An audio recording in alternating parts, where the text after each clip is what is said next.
মুমিন কারা, মুমিনদের বৈশিষ্ট্য কি, এই বৈশিষ্ট্যগুলো শোনার পরে আমরা বুঝতে পারবো আমরা সঠিক মুমিন না ভেজাল মুমিন। এখানে তিনটা বৈশিষ্ট্যের কথা বলা হবে। ধরে কোন কয়টা? একটু মনোযোগ দিয়ে শুনবেন। আল্লাহ রাসূলের একটা হাদিস, ইন্নাল জান্নাতা তুশতাকু ইলা খামসাতি নাফারিন, নিশ্চয় 5টি দলের জন্য আল্লাহর জান্নাত আশা করে আছে। সুবহানাল্লাহ কইলেন না? এই 5টা দলের লোকেরা জান্নাতের আশা করে না, বরং জান্নাতই তাদেরকে পাওয়ার আশা করে। কয় দল? তার মধ্যে 1 নম্বর দল হলো তালিয়াল কোরআন। 1 নম্বর দল হলো কোরআনের দল। জোরে বলেন কিসের দল? এখানে বলা হয়েছে তালিয়াল কোরআন। 2 নম্বর হলো হাফিজুল লিসান, যারা নিজের জবানকে সংযত রাখে, মুখে যা আসে তা বলে না, বলার সময় চিন্তা করে যে কথা আমার বলা হবে কি হবে না। যেরকম বাংলাদেশে একটা কথা ভাইরাল হয়ে গেছে, খেলা হবে। জোরে কোন কি হবে? খেলা হবে। আমি এমনও মানুষকে দেখছি যে খেলা হবে বলে ডাকতেছে, তার 2 জন কোমর ধরে আছে। জোরে কোন কি ধরে আছে? দুর্বল মানুষ, তারপরে বলতেছে আসো খেলা হবে। আপনার বলেন, আমার শরীরে যদি শক্তি না থাকে আমি কি খেলতে পারবো? এই কথাটা কি বলা ঠিক?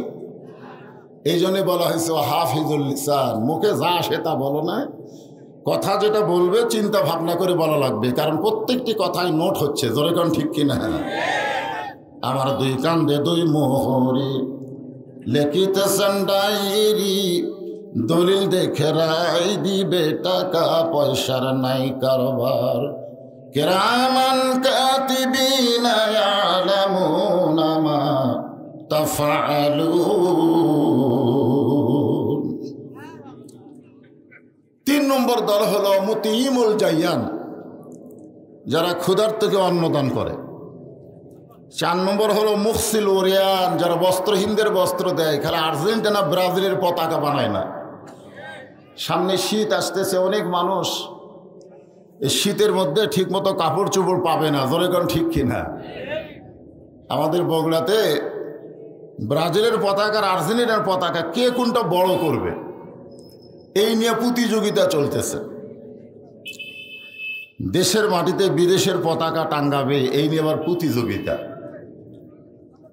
এখানে বলা হয়েছে মুফসিল উরিয়ান, বস্ত্রহীনদের বস্ত্র দেওয়া লাগবে, যারা দিবে তাদের জন্য আল্লাহর জান্নাত আশা করে থাকবে। 4 নম্বর হলো মান সাল্লি আলা হাবিবির রহমান, আল্লাহ দয়া করে যেই নবীর উম্মত হিসেবে আমাদের কবুল করেছে সেই নবীর উপরে বেশি বেশি দরুদ পড়তে হবে। সকলে বলি সাল্লাল্লাহু আলাইহি ওয়াসাল্লাম। 1 নম্বর বৈশিষ্ট্য হলো ইজা যুকিরাল্লাহু ওয়াজিলাত কুলুবুহুম। মুমিনদের 1 নম্বর বৈশিষ্ট্য হলো তারা যখন আল্লাহর জিকির করবে, তারা যখন জিকির করবে, এই জিকির করার কারণে তাদের অন্তরের মধ্যে কম্পন সৃষ্টি হবে। এটা মুমিনদের কয় নম্বর বৈশিষ্ট্য? খুব খেয়াল করবেন, 1 নম্বর। এখন আপনাদের কাছে আমি বলতে চাই, এই যে জিকিরের কথা আল্লাহ বললেন ইজা যুকিরাল্লাহু ওয়াজিলাত কুলুবুহুম, এই জিকির মানে কি? যে জিকির করলে অন্তরের মধ্যে কম্পন সৃষ্টি হবে, সেই জিকির মানে কি? এই জিকির আল্লাহ কি বুঝাইছেন? আল্লাহ কোরআনে বলেছেন ইন্না নাহনু নাজ্জালনা যিকরা ওয়া ইন্না লাহু লাহাফিজুন। এই কোরআনকে আল্লাহ জিকির হিসাবে নাজিল করেছে, কোরআন হেফাজতের দায়িত্ব স্বয়ং আল্লাহ নিজেই নিয়েছে। সুবহানাল্লাহ। কারণ আমরা যারা বর্তমানে বাংলাদেশে বসবাস করি, আমরা কোরআনের ওয়াজ শুনি, কিন্তু বাস্তবে আল্লাহর কোরআন কি এটা আজও পর্যন্ত আমরা নিজের চোখে দেখতে চাই না। যেরকম ঠিক কিনা? বাংলাদেশের সবচাইতে কোরআন নিয়ে যিনি বেশি আলোচনা করেছেন, সবচাইতে গোটা বাংলাদেশের ভিতরে সবচাইতে যিনি কোরআনের তাফসির বেশি করেছেন, সে আল্লাহর ওলি এখন বাহিরে না ভিতরে? কোরআনের আয়াত নম্বর, পারা নম্বর, সূরা নম্বর, রুকু নম্বর, এরকম নম্বর নিয়ে নিয়ে যিনি তাফসির করেছেন সেই কোরআনের আইডল আমির হামজা ভিতরে না বাহিরে? যার আলোচনায় লক্ষ লক্ষ মানুষ হয়। আপনারা নাকি এখানে মিজানুর রহমান আজহারিকেও নিয়ে আইছিলেন। সে এখন দেশে না বিদেশে? হ্যাঁ, খুব খেয়াল করবেন। অসুস্থ অবস্থায় আমি যেটুকু কথা বলি আপনারা একটু মনোযোগ দিয়ে শুনলে আমার মনটা খুশি হবে। যাক, আমি বগুড়া থেকে অসুস্থ হয়ে গেছিলাম, ওইকার লোকের আওয়াজ ভালো লাগুক বা না লাগুক, অন্তত আমার মহব্বতে কিছু সময় বসেছিল। ওটা বসা করবেন না, একটু মনোযোগ দিয়ে কথাগুলো শুনবেন।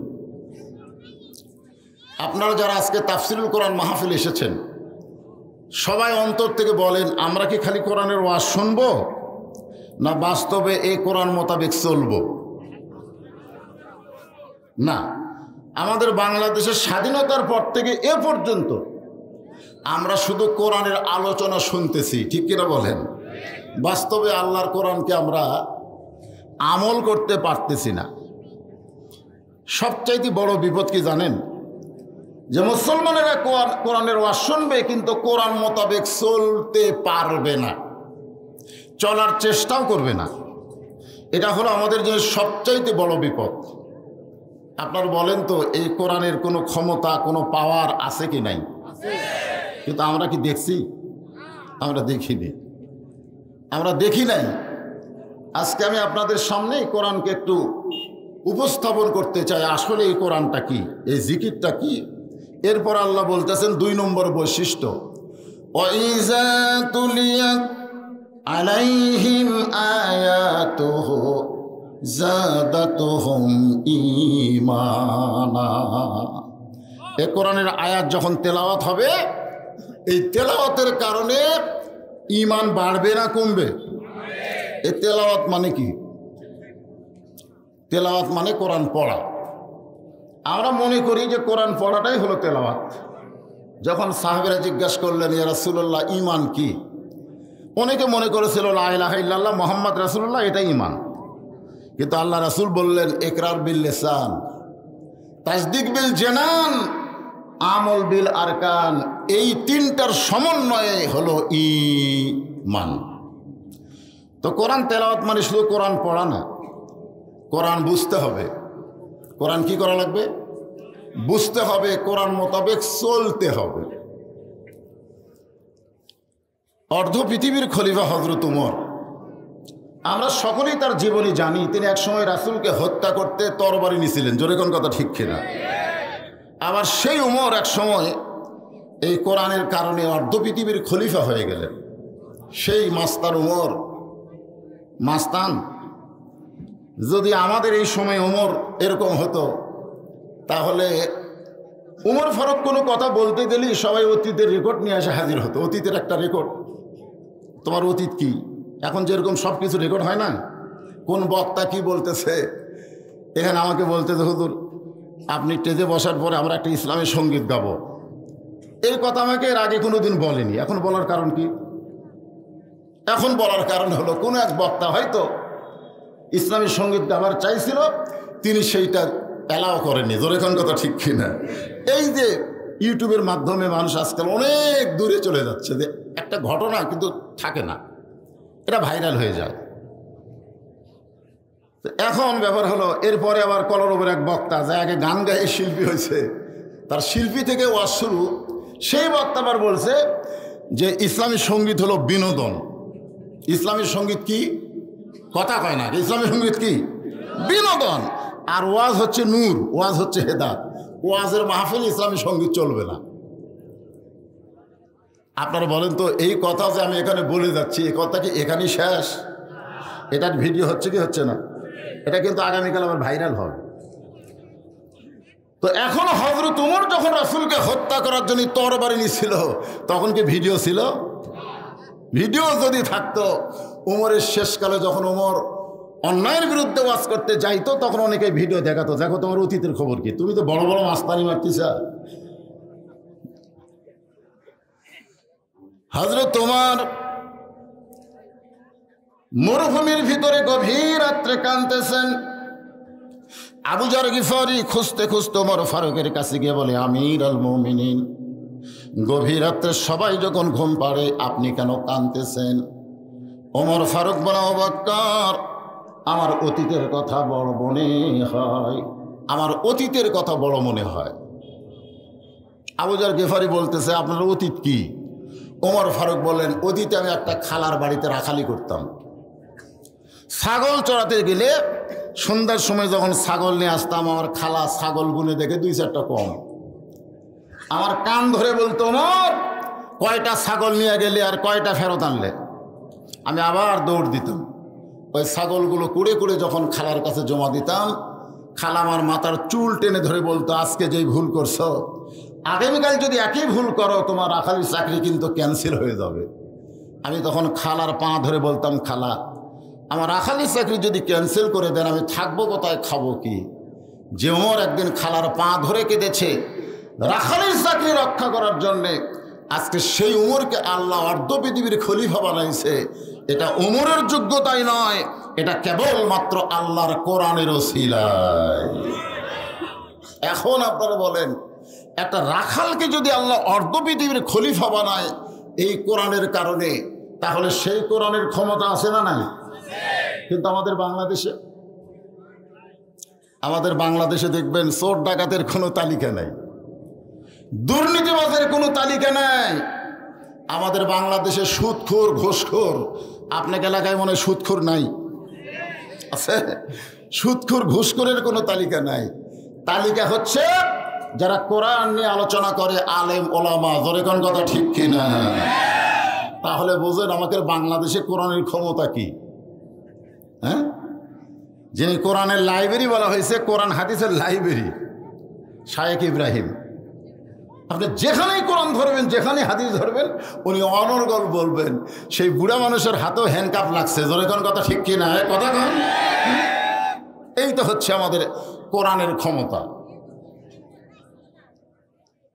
আসলে বাংলাদেশে আমরা যেভাবে কোরআন দেখতেছি, কোরআন কি আসলে সেই রকম? হযরত ওমর আল্লাহর কোরআনের ক্ষমতা কতটুকু, এইটা দেখার জন্য ছদ্মবেশে মদিনার অলি গলি ঘুরতেছেন। হঠাৎ হযরত ওমর দেখতে পায় 2 পাহাড়ের মাঝখানে বিস্তীর্ণ মরুভূমি। ওই মরুভূমির মধ্যে একজন রাখাল উট আর দুম্বা চড়ায়। ওমর ফারুক শুধু আল্লাহর কোরআনের ক্ষমতা দেখার জন্যে, ওয়াইজা তুলিয়াত আলাইহিম আয়াতুহু যাদাতুহুম ঈমানা। আল্লাহু আকবার। আমরা আল্লাহু আকবার বলবার চাই না। আল্লাহু আকবার বললে অসুবিধা আছে? সমস্যা আছে? অরাব্বাকা, এখন আমার এই যে ঘোষক সাহেব কি বললেন, অরাব্বাকা ফাকাব্বির।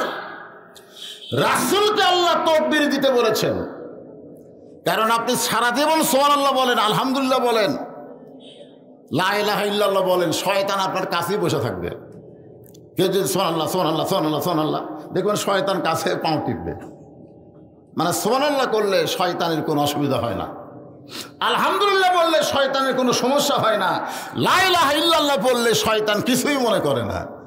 কিন্তু কোনো সময় যদি বলে আল্লাহু আকবার, বলাও সারা, শয়তান বাঁচার ছাড়তে ছাড়তে এলাকা থেকে পালানো সারা।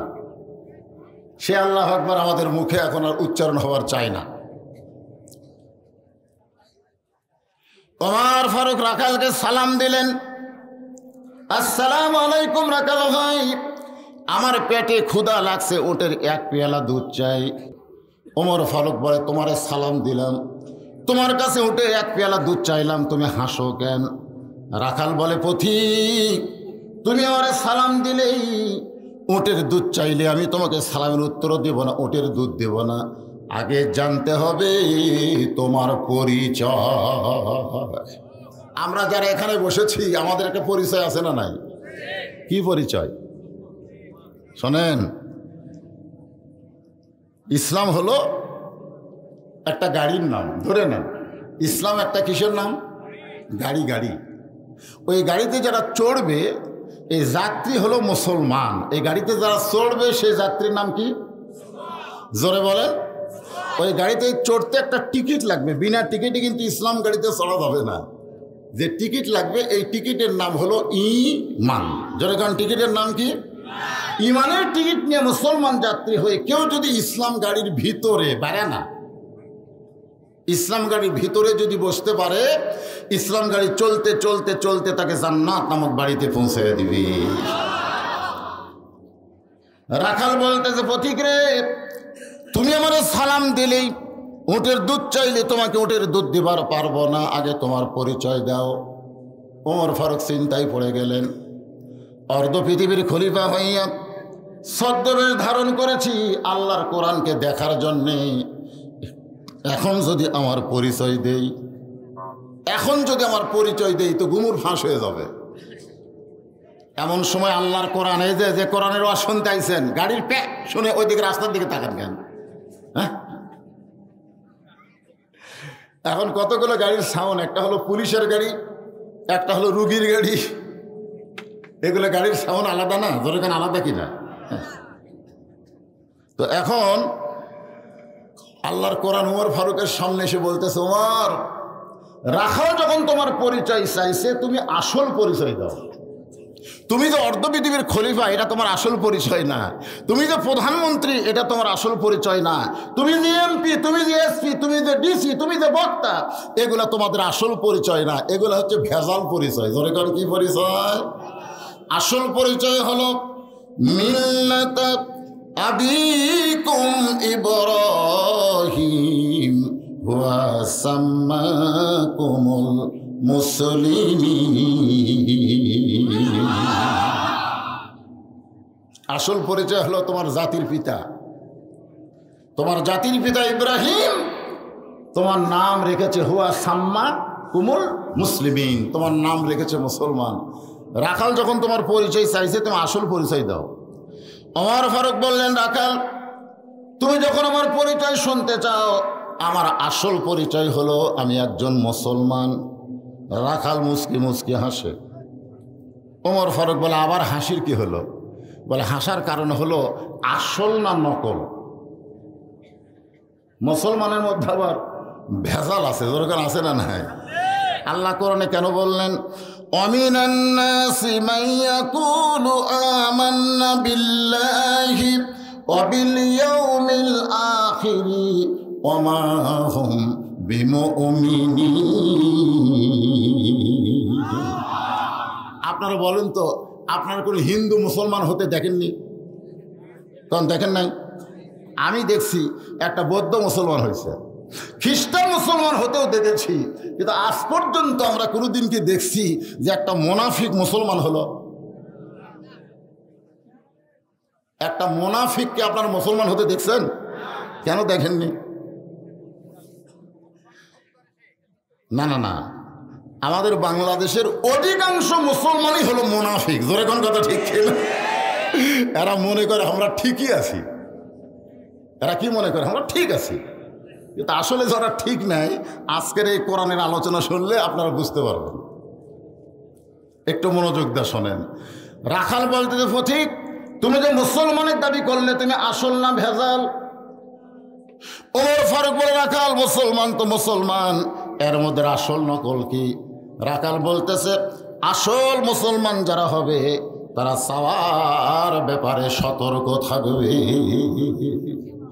আসল মুসলমান কোনোদিন জাত তার কাছে চাবে না। আসল মুসলমান দরকার হলে ফাঁসির মঞ্চে যাবে, কিন্তু রাষ্ট্রপতির কাছে বাঁচার দরখাস্ত লিখবে। জোরে কান লিখবে।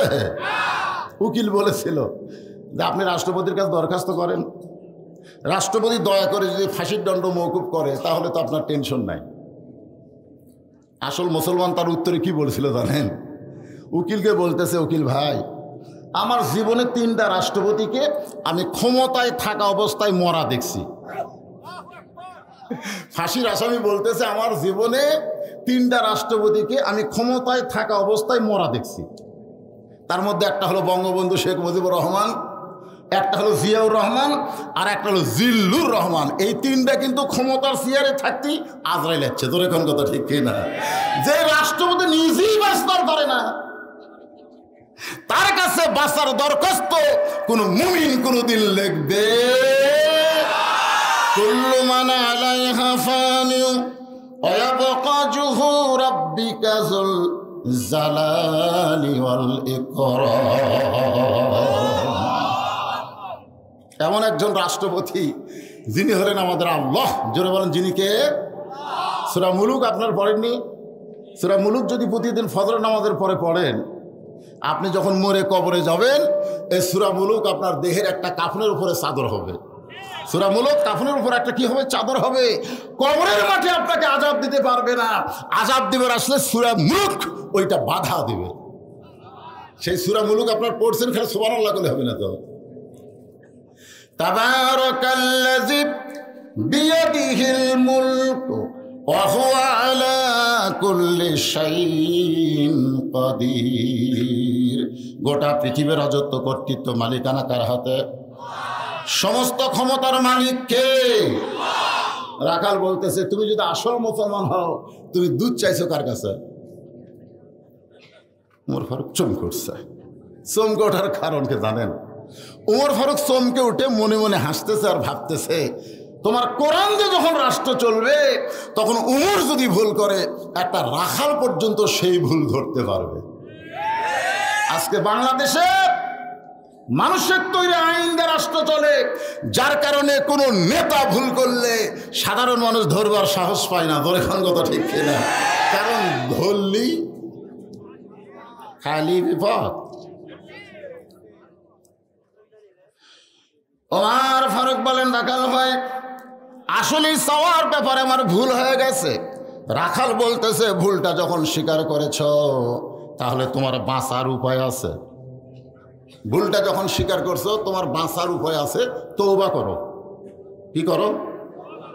তওবা করো। ওমর ফারুক বলে, আস্তাগফিরুল্লাহ।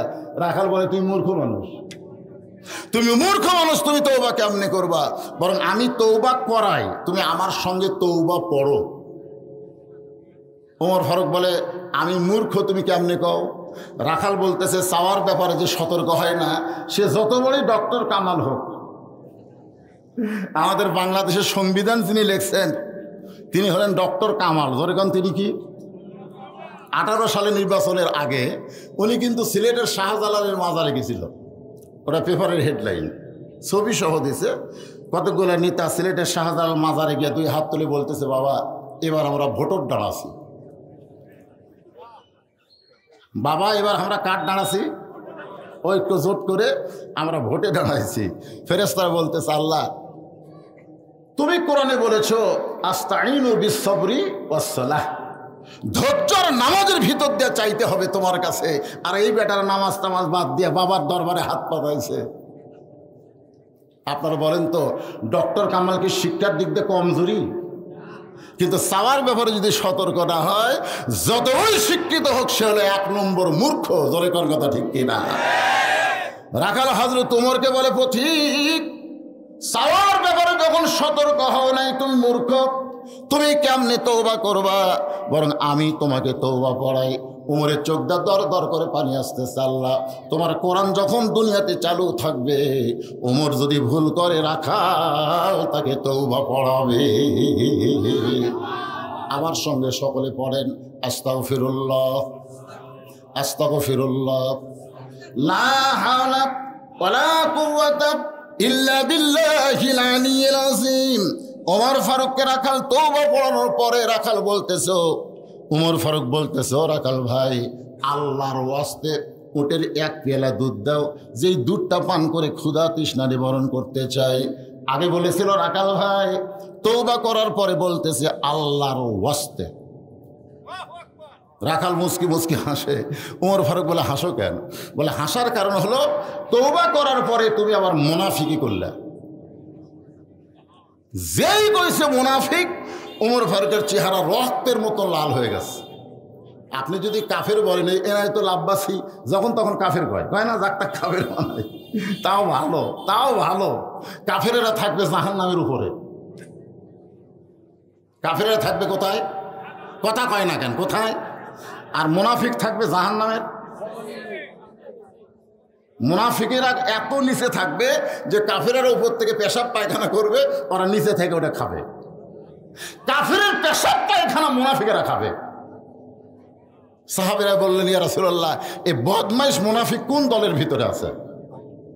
আল্লাহ রাসূল বললেন, হিন্দুর মধ্যে কোনো মুনাফিক নাই, ইহুদের মধ্যে কোনো মুনাফিক নাই, খ্রিস্টানের মধ্যে কোনো মুনাফিক নাই। মুনাফিকের আবাদ হবে মুসলমানের ভিতরে। বিশেষ করে গোটা পৃথিবীতে যত মুসলিম কান্ট্রি আছে সবচাইতে বেশি মুনাফিকের আবাদ হচ্ছে কোন দেশে?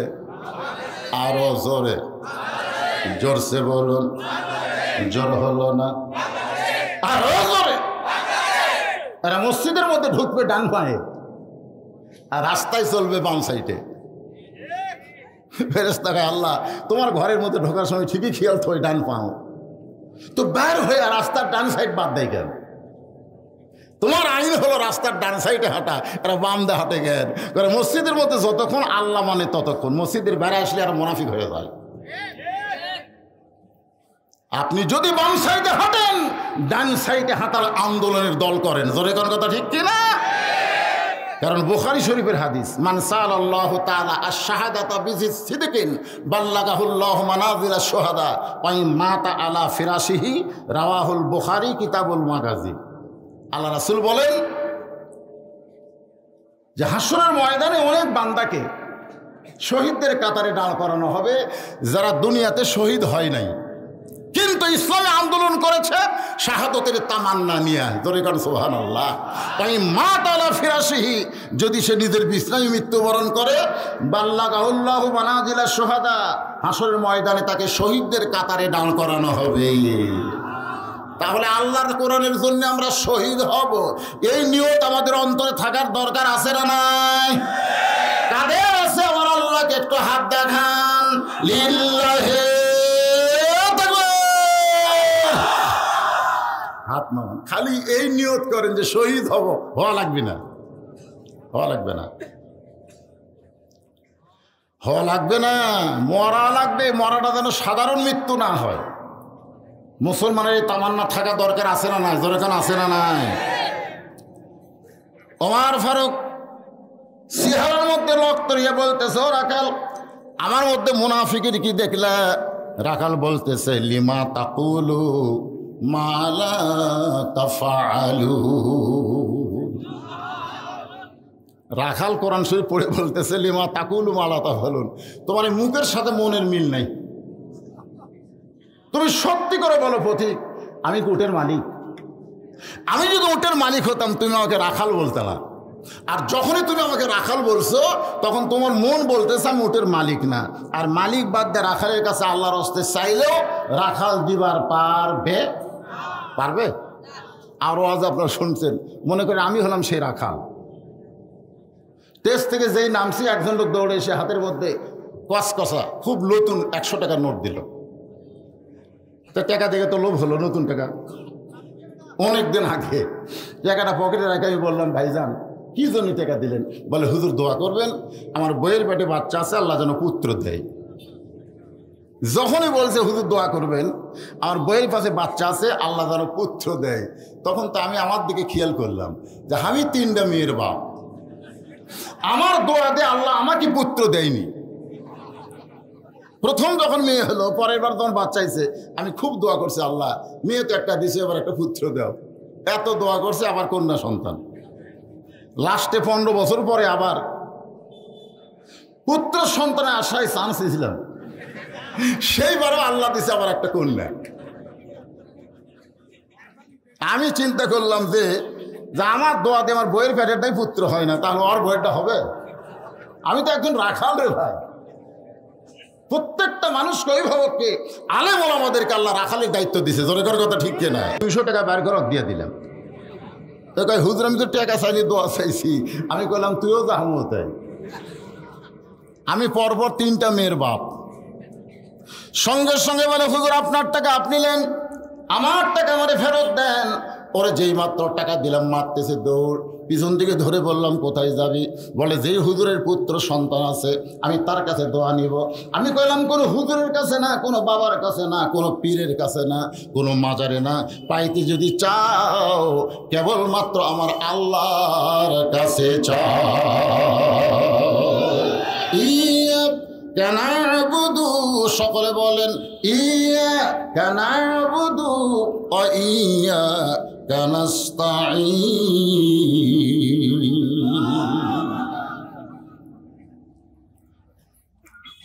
আপনি সত্যি করে বলেন, আমি তো উটের মালিক, আমি তো উটের মালিক না, ধরলাম রাখাল, আমার কাছে আল্লাহর হস্তে চায় কাম হবে না। ওমর ফারুক বলে, রাখাল তাহলে কি করা লাগবে? বলে, এখান থেকে মালিকের বাড়ি, অরিজিনাল মালিকের বাড়ি হলো 10 মাইল দূরে। ওই মালিকের বাড়ির দরজা দিয়ে বলেন যে মালিক, তোমার রাখাল উট আর দুম্বা চড়াই, তুমি মালিক যদি হুকুম দাও, রাখাল আল্লাহর হস্তে উটের 1 পেয়ালা দুধ দিবে। ওমর ফারুক পকেট থেকে 2 টাকা বের করে বলতেছে, অত দূর মালিকের বাড়ি যাওয়ার দরকার নাই, বরং তোমাকে 2টা টাকা দিলাম, তুমি আমাকে উটের 1 পেয়ালা দুধ দাও। রাখাল বলতেছে, পথিক, তুমি হযরত উমরকে চিনো? তুমি হযরত উমরকে চিনো? যে ওমর আল্লাহর আইন কোরআন দিয়ে রাষ্ট্র চালায়, সে ওমরের গুপ্ত বাহিনী যদি দূর থেকে দেখবার পায়, তুমি আমাদের 2 টাকা ঘুষ দিছ, আর মালিক বাদ দিয়ে তোমার উটের 1 পেয়ালা দুধ দিলাম, তাহলে তোমাকেও ধরবে আমাকেও ধরবে, এই বয়সে তুমি ধরা পড়বার চাও? ওমর ফারুক বলে, রাখাল ভাই, আসলে কথা ঠিক, তাহলে চলো আমরা পাহাড়ের গুহায় যাই, তোমারে গোপনে 2 টাকা দিব, তুমি গোপনে উটের 1 পেয়ালা দুধ দিবে, উমরের গুপ্ত বাহিনীও ধরতে পারবে না, তোমার মালিকও জানতে পারবে না। রাখাল চিল্লায় বলে, তুমি ভণ্ড, তুমি ভণ্ড, তুমি ভণ্ড। ওমর ফারুক বলে, রাখাল, আমার মধ্যে ভণ্ডামির কি দেখলে? রাখাল বলে, পথিক রে, উমরের গুপ্ত বাহিনী যেখানে দেখতে পায় না, আমার মালিক যেখানে জানতে পারে না, সেখানে রাখালের আল্লাহ দেখতে পায়। লিল্লাহে তাকবীর। সঙ্গে সঙ্গে ওমর ফারুক দৌড় মারছে, এক দৌড়ে পাহাড়ের পাদদেশে যায় নামাজ বিছায়া 2 রাকাত সালাতুশ শুকুর, 2 রাকাত নামাজ পড়ে আল্লাহর কাছে বলতেছে, আল্লাহ, তোমার কোরআন এত সুন্দর, তোমার কোরআন এত সুন্দর, আজকে সমাজে তোমার কোরআন চালু আছে বলে না দেখে আল্লাহকে রাখাল কলিজার মধ্যে নিয়ে, কেউ না দেখলো আল্লাহ দেখতেছে, এই বিশ্বাসে আমল করতেছে। জোরে কর সুবহানাল্লাহ। আজকে আমাদের ছেলেরা এই যে 3 টাচ মোবাইল না ঘরে, আমাকে বলে, হুজুর, যুবকদের অবক্ষয় হচ্ছে, অবক্ষয় রোধের ওয়াজ করবেন। আমি কইলাম, আমি কেন, স্বয়ং জিবরাইলও যদি ওয়াজ করে। বর্তমানে আমাদের যুবকেরা যে লাইনে গেছে, এদেরকে ভালো করার কোনো সম্ভাবনা নাই। জিবরাইলের ওয়াজ দাও ভালো হবে না, একটা আমল দিয়ে ভালো হবে, সেইটা হলো আল্লাহর কোরআন, যদি বাংলাদেশে চালু হয়ে যায়। জোরে কোন কথা ঠিক ছিল না? তুমি দেশের মাটিতে বিদেশের পতাকা উড়াবা, তুমি মেসি কাটিং দিবা, তুমি নেইমার কাটিং দিবা, আর তুমি মুসলমানের মধ্যে থাকবা? যুবক, মেসি নেইমারকে সাংবাদিক প্রশ্ন করেছিল যে বাংলাদেশে আপনার কোটি কোটি ভক্ত আছে, ওরা কয় বাংলাদেশ কি? ওরা কয় বাংলাদেশ কি? একটা দেশ, ওরা তাও জানে না যে আর্জেন্টিনায় আজান দেওয়া নিষেধ, যে ব্রাজিলে মুসলমান তাদের ধর্মকর্ম প্রকাশ্য করতে পারে না, আর তোমরা মুসলমানের জন্ম হইয়া, মুসলমানের বাচ্চা হইয়া ওই বিধর্মীদের তোমরা সাপোর্ট করো। রাসূল বলেছেন, মান তাশাব্বাহা বিকওমিন ফাহুয়া মিনহুম, যে জাতকে যে অনুসরণ করবে, জাতের সাথে আর হাসর হবে। হ্যাঁ যুবক, একটু খেয়াল করো বাবা। ওমর ফারুক যখন আল্লাহর কাছে কাঁদতেছে, এমন সময় রাখাল পিছনে গিয়া বলতেছে, পথিক, তুমি যতই কান্দো, তোমাকে উটের দুধ আমি দিবার পারলাম না। ওমর ফারুক বলে, রাখাল ভাই, উটের দুধের কোনো দরকার আমার নাই, তুমি যে না দেখে আল্লাহকে বিশ্বাস করো, আল্লাহর কোরআন অনুযায়ী চলতেছ, এর বিনিময়ে তোমার চাহিদা কি? তুমি আল্লাহর কোরআনকে, আল্লাহকে বিশ্বাস করে আল্লাহর কোরআন অনুযায়ী, সুবহানাল্লাহ বল না কেন, তুমি চলতেছো, না দেখে আল্লাহকে কলিজার মধ্যে জায়গা দিয়ে তোমার ঈমান বলতেছে কেউ না দেখলেও আল্লাহ দেখবে। এই যে আল্লাহর কোরআন অনুযায়ী তুমি চলতেছো, তোমার চাহিদা কি? কারণ দুনিয়াতে তোমার ভালো কোনো চাকরি নাই, তুমি একটা রাখালি করো, তোমার ভালো বাড়িও নাই, তোমার ভালো খাওয়াও নাই, তারপরেও যে তুমি আল্লাহর কোরআন অনুযায়ী চলো, এর বিনিময়ে তোমার চাহিদা কি? রাখাল বলতে যে, পথিক, আমার চাহিদার কথা যখন শুনতে চান তাহলে শোনেন, আমার চাহিদা হলো রব্বানা, পড়েন রব্বানা আতিনা ফিদ দুনিয়া হাসানাতাও ওয়া ফিল আখিরাতি হাসানা ওয়া কিনা আযাবান নার। ওমর ফারুক বলে, আমি তোমার চাহিদার কথা জানতে চাইলাম আর তুমি কোরআনের আয়াত পড়ে শুনালা।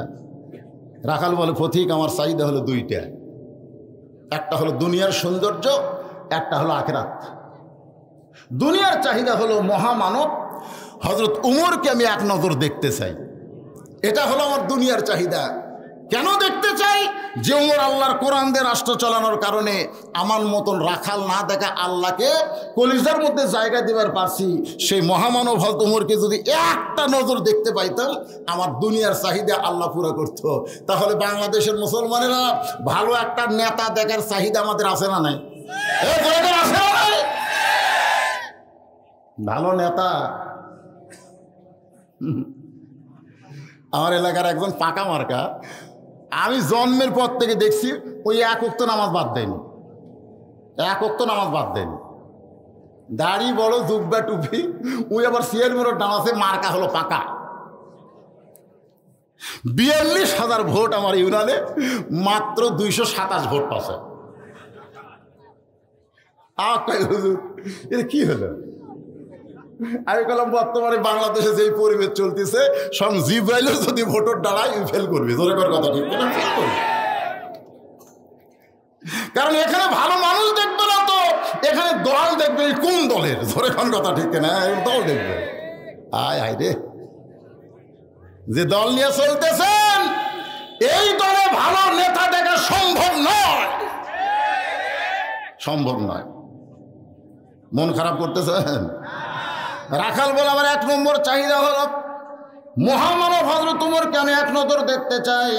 আমার 2 নম্বর চাহিদা হলো, আমি রাখাল যখন মরে যাব, অদম রাখালকে আল্লাহ যেন জান্নাত দেয়। ওমর ফারুক দৌড়ে এসে রাখালের হাতটা এরকম খপ করে ধরছে, ধরে কিতাবে আছে 3 বার চুমা খাচ্ছে। রাখাল বলে, আমার ঘামা হাতে তুমি চুমা খেলা, পাগল নাকি? ওমর ফারুক বলে, রাখাল ভাই, চুমা খাওয়ার কারণ হলো তোমার 2 নম্বর চাহিদা আল্লাহ পুরা করছে। মরার পরে তুমি যে জান্নাত পাবে এ ব্যাপারে কোনো সন্দেহ, জোরে বলেন, সন্দেহ নেই।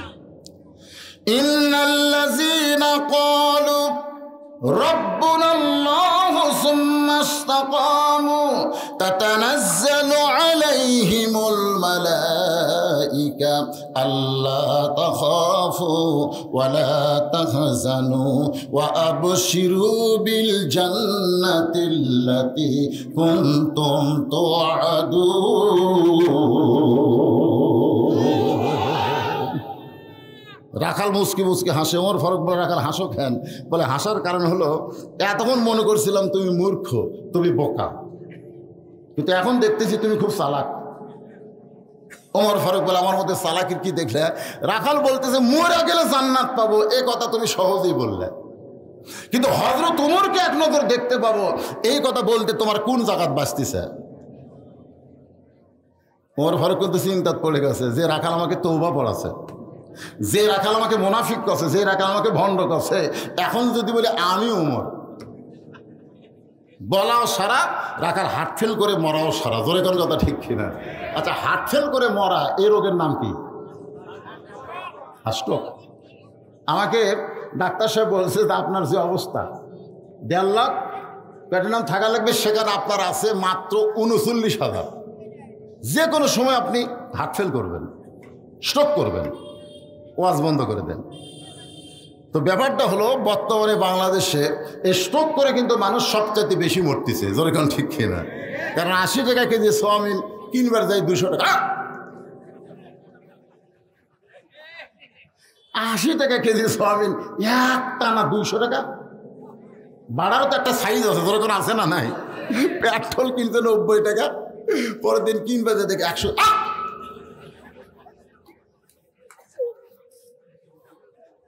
মানে বর্তমানে বাংলাদেশের জিনিসপত্র যে হারে দাম বাড়তেছে, তাতে করে বোঝা যাচ্ছে স্ট্রোক করে মানুষ বেশি মরবি। জোরে কোন কথা, ঠিক? করোনার থেকে বাঁচানোর জন্য বহু চেষ্টা করছে সরকার। আমি সরকারকে অনুরোধ করব, এই স্ট্রোক করে মরা থেকে আপনি একটু বাঁচানোর চেষ্টা করেন, জিনিসপত্র দাম একটু কমায় দেন। কতগুলো নেতারা বলতেছে ইউক্রেন রাশিয়া যুদ্ধ লাগছে, তাহলে তোরকে কোটি কোটি টাকা বিদেশের ব্যাংকে কেড়ে। এই নেতারা ঠিক কিনা বললেন? আজকে শোনেন, শুধু প্রধানমন্ত্রী ভালো হলে হবে না, তার স্যামসাগুলো ভালো হওয়ার দরকার আছে না নাই? একটু মনোযোগ দিয়ে শোনেন, সরকারকে বলবো সবচাইতে কঠিন রোগ হলো এখন স্ট্রোক করা, যে রোগের কোনো ওষুধ নাই। হঠাৎ ভালো মানুষ চা খাতে খাতে বাড়ির যাওয়ার সময় মরছে রে। সবাই বলতেছে আমার সাথে বসে চা খালো, কি হয় বলো? খালি বুকত হাত। ওমর ফারুক মনে মনে চিন্তা করে, এখন যদি বলে আমি ওমর, বলার সঙ্গে সঙ্গে রাখাল স্ট্রোক করে মরা যাবে, তাহলে কি করব কি করব? এমন সময় আল্লাহর কোরআন ওমরকে বলতেছেন, উদউ ইলা সাবিলি রাব্বিকা বিল হিকমা মাউইজাতিল লিল হাসানা। ওমর ডাইরেক্ট যদি বলবার না পারিস, ডাইরেক্ট, এটা হলো ডাইরেক্ট, আমি ওমর, এটা কি ডাইরেক্ট যদি বলবার না পারিস, তাহলে অ্যাঙ্গেলে মার। বর্তমানে বাংলাদেশের যে পরিবেশ, অনেক বক্তা কিন্তু টেজের উপরেই নেতার দ্বারা অপমান হচ্ছে। জোরে কোন কথা ঠিক কিনা? আপনারা ওয়াজ খেয়াল করে দেখবেন, ওই যে সমস্ত বক্তাদেরকে টেজের উপরেই নেতারা অপমান করছে, ওই সকল বক্তাদের চাইতে আমি কিন্তু কম বলি না, বরং অনেক বেশি বলি। আপনারা আমার ওয়াজ খালি শুনবেন আর মাথাতে চিন্তা করবেন। কিন্তু আমি ডাইরেক্ট বলি না, আল্লাহর এই আয়াতকে আমি আমল করি। ডাইরেক্ট বলবো না, কিন্তু তাই বলে হক কথা বলা আমি ছাড়বো না। তোর এখন কথা ঠিক কিনা? কারণ একটু অ্যাঙ্গেলে বলা লাগবে, একটু অ্যাঙ্গেল করে বলা লাগবে। আল্লাহ বলেছেন উদউ ইলা সাবিলি রাব্বিকা বিল হিকমা, আল্লাহ রাস্তায় তুমি দাওয়াত দিবার চাও, হিকমত অবলম্বন করো। কারণ ডাইরেক্ট করে মারামারি কি দরকার? ওমর ফারুক দেখলেন ডাইরেক্ট বলা যাবে না, এই জন্য হিকমত করে বলতেছেন, রাখাল সত্যি যদি তুমি হযরত ওমরকে দেখতে চাও, তাহলে তোমাকে ফজরের নামাজ সামনে কাতারে আদায় করা লাগবে। ফজরের নামাজ যদি সামনে কাতারে আদায় করতে পারো, তাহলে মেহরাবের মধ্যে দেখবা যেই মানুষটা ইমামতি করতেছে, ওই মানুষটি হলেন হযরত ওমর। কি বুঝলেন? কোরআন দিয়ে যখন বাংলাদেশ চলবে, তখন নেতারা পিছনে থাকবে না সামনে যাবে?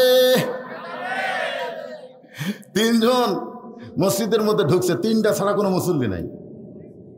তিনজন এখন জামাত করবি, জামাতে নামাজ পড়বি। ডান পাশে যে ডান আছে তার নাম হলো আওয়ামী লীগ, বাম পাশে যিনি ডান আছে তিনি হলেন বিএনপি, আর মাঝখানে যিনি আছে তিনি হলো জামাত ইসলাম। এখন তিনজন মিলে নামাজ পড়বি, জামাত করবি, ইমাম হবি কে? ইমাম কে হবে? আওয়ামী লীগ বলতেছে আমি সারা জীবন পড়েছি রে, কোনোদিন পড়াইনি, তা হামাক দিয়ে ইমামতি হবি না। বিএনপি বলতেছে ভাই বড় জোর আকামত দিবার পারি, কিন্তু নামাজ পড়াবার পারি না। জামাত ইসলাম বলতেছে আমি সব পারি রে, তাহলে কি করবো? তারা আওয়ামী লীগ বিএনপি দুইজন মিলে বলতেছে তুই তাহলে সামনে যা। জামাত ইসলাম সামনে যা বলতেছে ভাই আমি কিন্তু যুদ্ধ অপরাধী। ভাই তুই রাজাকার, তুই যুদ্ধ অপরাধী, সেটা বাইরে রে, ভিতরে তুইও যা আমরাও তাই। ফেরেশতাকে আল্লাহ এরা কয় কি?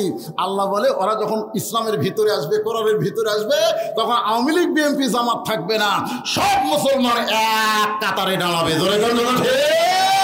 তারা কোরআনের বাইরে আছে, যারা ইসলামের বাইরে আছে তারা আমাদেরকে রাজাকার বলতেছে। তোর কথা ঠিক না? আয় ভিতরে, আয় ভিতরে, আয় ঢুকে দেখ। ইমামতি করে কে? একবার দেখ। কি কোন ভিতরে ঢুকলে ইমামতি কে করে? কথা বুঝতেছেন না? একটু মনোযোগ দিয়ে শুনবেন। কোরআন দিয়ে যখন রাষ্ট্র চলবে, তখন প্রত্যেকটা নেতাদেরকে শুধু এমপি মন্ত্রী হলে হবে না, মসজিদের ইমাম হওয়া লাগবে। রাখালকে কি বলতেছে? সামনে কাতারে যাবা, মেহরাবের মধ্যে দেখবা যে লোকটা ইমামতি করতেছেন তিনি হলেন হযরত ওমর। রাখাল ছোট বাচ্চার মতন কাঁদতেছে। ওমর বলে, কান্দো কেন? এতক্ষণ তো গেলে হাসলে, এখন কান্দো কেন? বলে, কান্দার কারণ হলো আমি বারান্দাত নামাজ পড়ি, আমি মসজিদের মধ্যে কোনোদিন ঢুকি না। উমর ফারুক বললেন, ঢোকো না কেন? বলে, না ঢোকার কারণ হলো মসজিদের মধ্যে দামি দামি সাহাবি, ওই দামি দামি সাহাবির মধ্যে আমি রাখাল কেমনে যাই? আমি একজন সাধারণ রাখাল হইয়া মসজিদের মধ্যে দামি দামি সাহাবি, ওই দামি দামির মধ্যে কেমনে যায়? ওমর ফারুক চোখের পানি বের করে বলে, রাখাল ভাই, তুমি কম দামি আর মসজিদের ভিতরে দামি, এই উল্টা কথা তোমারে কে বুঝাইছে? বরং আল্লাহর আইন হলো ইন্না আকরামাকুম ইনদাল্লাহি আতকাকুম, ওই ব্যক্তি সবচেয়ে দামি হয় যার কলিজার ভিতরে আল্লাহর বেশি ভয়। আপনারা কি মনে করতেছেন আমি তেজে ওয়াজ করতেছি আমি দামি, আর আপনার নিচে বসতে শুনতেছেন আপনার কম দামি? না, এমনও দেখা যাবে বাংলাদেশে অধিকাংশ বক্তা, শতকরা 90 জন বক্তা ওয়াজ করে কিন্তু ফজরের নামাজ জামাতে পড়ে না। লেগালেন শতকরা 90। কত? এ কথা কর না কেন? আমি কি আপনাকে কথা বলতেছি না আমার কথা বলতেছি? আমার কথা বলতেছি।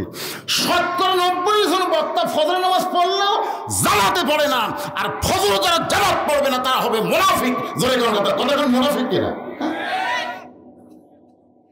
আমার মতন বক্তাকে হাসরের ময়দানে জিব্বা টাইনা বের করে কুত্তার মতন, ওই জিবাতে যে মাছ ধরা বসি নাই, ওই বসি ঢুকে দিয়া ফেরেশতারা টানে টানে জাহান্নামে নিয়ে যাচ্ছে। আপনারাই বলবেন, হুজুর হুজুর আপনার ওয়াজ শুনে আমল করে আমরা জান্নাতে যাচ্ছি, আর আপনার টানে টানে জাহান্নামে নিয়ে যায় খবর কি? আল্লাহ বলতেছে, লিমা তাকুলু মা লা তাফালুন, এ বক্তা ওয়াজ করছে ভালো আমল করেনি রে। আমি তো সিয়ারত বসে থেকে ওয়াজ মারতেছি, আপনার মাটিতে বসে আছেন। আপনারা জান্নাতে যাবেন, আমি জাহান্নামে যাচ্ছি। তখন আপনারা আল্লাহকে বলবেন, আল্লাহ যার ওয়াজ শুনে আমল করে আমরা জান্নাতি হলাম, সেই বক্তাকে কি আপনি জান্নাত দিবেন না? আল্লাহ বলেন, তোমরা যদি চাও, পালা তাস্তাহি আনফুসুকুম, জান্নাতীরা যদি চাও তোমাদের চাওয়াই আমি বক্তাকে জান্নাত দিয়ে দিব। আমার দ্বারা আপনারা জান্নাতে হবেন না, বরং আপনাদের ওসিলায় আল্লাহ যদি আমাকে জান্নাত দেয়। ওমর ফারুক বললেন, রাখাল তুমি বারান্দায় নামাজ পড়ো, তুমি কম দামি, আর ভিতরে যারা নামাজ পড়ে তারা দামি, এই বুঝ তোমারে কে বুঝাইলো? বরং আল্লাহ কোরআনে বলেছেন, ইন্না আকরামাকুম ইনদাল্লাহি আতকাকুম, ওই ব্যক্তি সবচাইতে দামি হয় যার কলিজার ভিতরে আল্লাহর বেশি ভয়। ওমরকে যদি দেখতে চাও, সামনে কাতারে ফজরের নামাজ আদায় করা লাগবে। রাখাল বলতেছে, তাহলে আজকে এশার নামাজ পড়ে বাড়ি যাচ্ছি না। ওমর চমকে উঠছে, এশার নামাজ পড়ে বাড়ি যাবে না কেন? বলে, এশার নামাজ পড়ে যদি বাড়ি যাই তাহলে সামনে কাতারে কেমনে ধরবো? এশা থেকে ফজর সামনে কাতার ধরার চেষ্টা করা লাগবে। ওমর ফারুক বলে, রাখাল 5 ওয়াক্ত নামাজের ভিতরে 2 ওয়াক্ত নামাজ লম্বা আর 3 ওয়াক্ত তাড়াতাড়ি, কারণ কি কত দেখি? 5 ওয়াক্ত নামাজের মধ্যে আসর মাগরিব এশা তাড়াতাড়ি না? এ আপনার কোন তাড়াতাড়ি না? কিন্তু এশা থেকে ফজর, ফজর থেকে জোহর, এই 2 ওয়াক্ত কি লম্বা।